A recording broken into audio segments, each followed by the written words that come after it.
अगर मैं आपसे पूछूं कि एप्पल का कलर क्या होता है तो आप कहेंगे रेड, और अगर मैं आपसे पूछूं कि स्काई का कलर क्या है तो आपका जवाब होगा ब्लू। पर एक सेकंड जरा रुकिए और पूछिए अपने आप से कि आखिर कलर क्या होता है। क्या हुआ, नहीं मिला जवाब? चलिए मैं बताता हूँ। कलर कुछ नहीं होता, वो सिर्फ एक इल्यूजन है। क्या हुआ, नहीं समझे? कोई नहीं, मैं एक्सप्लेन करता हूँ।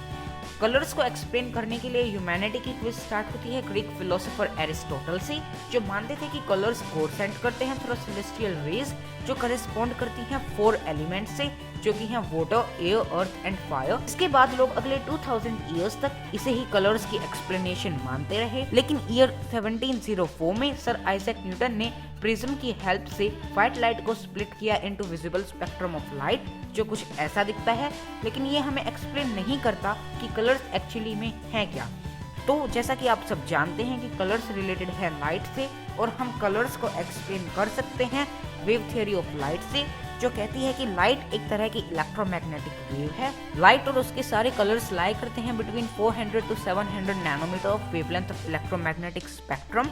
इलेक्ट्रोमैग्नेटिक स्पेक्ट्रम एक चार्ट होता है जो हमें बताता है कि इलेक्ट्रोमैग्नेटिक वेव कहाँ लाई करती है on the basis of their wavelength and frequency. जैसा कि आप सब जान चुके हैं कि लाइट एक वेव है, और कलर्स को एक्सप्लेन करने से पहले हमें जानना होगा वेव्स के बेसिक कैरेक्टरिस्टिक के बारे में। हम एक वेव को कम्प्लीटली एक्सप्लेन कर सकते हैं कुछ हैंडफुल ऑफ टर्म्स से, जो कि है एक वेव की frequency, wavelength, amplitude and time period. इन्हें समझने के लिए आप इमेजिन कीजिए एक बोट को जो लहरों में स्टेशनरी खड़ी है। बोट लहर के साथ ऊपर और नीचे मूव करती है, और इस केस में बोट का मोशन रिप्रेजेंट करता है वेव को। आप ऑब्जर्व करते हैं कि ये मोशन पीरियोडिक है, यानी बोट अपने मोशन को रिपीट करती है, यानी वो पहले ऊपर जाती है, फिर नीचे और फिर ऊपर, और ये मोशन ऐसे ही कॉन्टिन्यूसली चलता रहता है। अब आप स्टॉप वॉच लेके काउंट करते हैं कि बोट को एक कंप्लीट साइकिल को पूरा करने में कितना टाइम लगता है। एक कंप्लीट साइकिल रिप्रेजेंट करती है बोट के 2 अप पोजीशन को, यानी बोट पहले ऊपर जाती है, फिर नीचे और फिर ऊपर। कंप्लीट साइकिल को पूरा होने में जो टाइम लगता है वो बोट का टाइम पीरियड होगा। मान लीजिए बोट का टाइम पीरियड 5 सेकेंड्स है।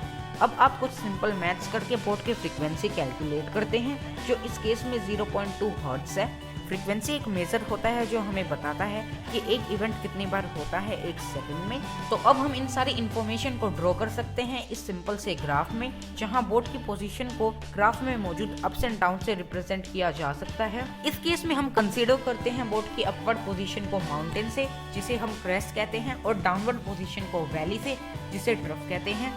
एक क्रेस्ट से दूसरे क्रेस्ट, यानी एक अपवर्ड पोजीशन से दूसरे अपवर्ड पोजीशन के बीच का टाइम वेव का टाइम पीरियड होगा, और इनके बीच की लेंथ वेव की वेवलेंथ होगी। तो अब हम वेव के बेसिक के बारे में जान चुके हैं, तो अब वक्त है हमारे क्वेश्चन को आंसर करने का। जैसा कि आप सब जान चुके हैं कि लाइट एक वेव है, और हर वेव की एक वेवलेंथ होती है, और लाइट की वेवलेंथ को हम कहते हैं लाइट का कलर। जी हाँ, कलर रियल वर्ल्ड में एग्जिस्ट ही नहीं करता। कलर सिर्फ लाइट की वेवलेंथ, और वो हमारा ब्रेन है जो उस वेवलेंथ को इंटरप्रेट कर उसे कलर के रूप में दिखाता है। वॉयलेट कलर की वेवलेंथ सबसे कम होती है और रेड कलर की वेवलेंथ सबसे ज्यादा। इसी कारण विजिबल स्पेक्ट्रम में रेड कलर सबसे ऊपर होता है और वॉयलेट कलर सबसे नीचे। तो नेक्स्ट टाइम जब आपका कोई फ्रेंड आपसे पूछे कि आपका फेवरेट कलर क्या है, तो उसे कहना कि कलर सिर्फ एक इल्यूजन है। Stay curious. फ्रेंड्स, जैसा कि मैंने आप सबको बताया कि कलर सिर्फ एक इल्यूजन है जो हमारा ब्रेन क्रिएट करता है, और हमारे नेक्स्ट वीडियो में मैं एक्सप्लेन करूंगा कि ब्रेन कैसे कलर्स को परसीव करता है।